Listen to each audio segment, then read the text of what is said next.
So Clyde, What's that? I'm with KXL Radio. I do a show called Ground Zero. hey Clyde, what do you think of this? After getting my side of it and after seeing what's going on, what are your thoughts? I think people get angry when they're not being represented. I think if they decide they want to talk with leadership and leadership ignores them, this is what you get. We're so used to the impunity of a lot of officials. They think they can get away with this, but when people stand up to it, this is where you get problems. And when we talk about the mainstream, I'm not talking about newspaper or magazine or independent.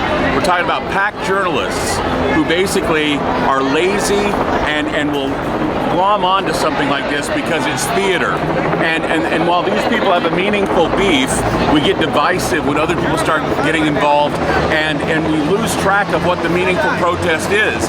The media won't show that. What the media will do is corral everything in, and those who do the hard work and get the answers and get the things that are important to be heard, the others get drowned out.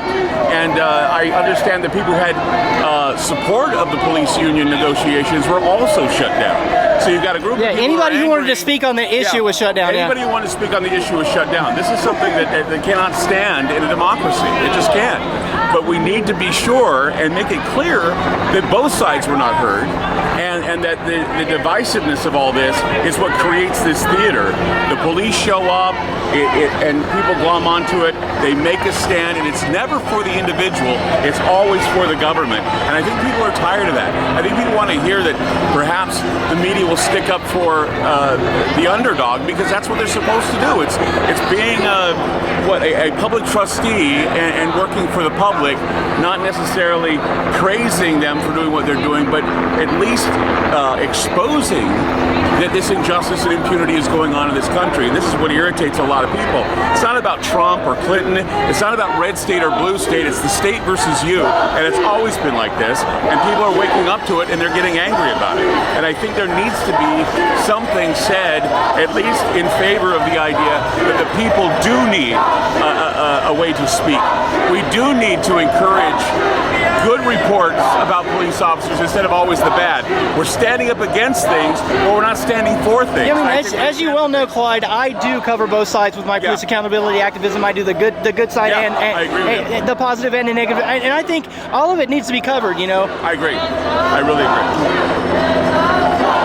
Well, there you have it, folks.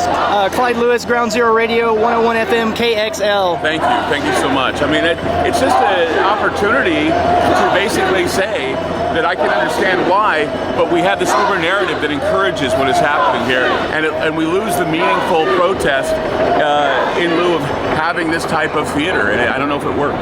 Right on. Thank you. I just have to plug Clyde a little bit. I've known Clyde Lewis for a number of years. I actually work with him at KUFO 101 FM on his show Ground Zero. You need to Google Ground Zero Radio on KXL FM 101 here in Portland. Runs a show called Ground Zero. It's really awesome. Clyde has done a lot to stretch the boundaries of what people perceive as reality. The guy's a culture jammer, a brilliant producer, and he has a lot of really great radio content out there. That's Clyde Lewis, Ground Zero Radio.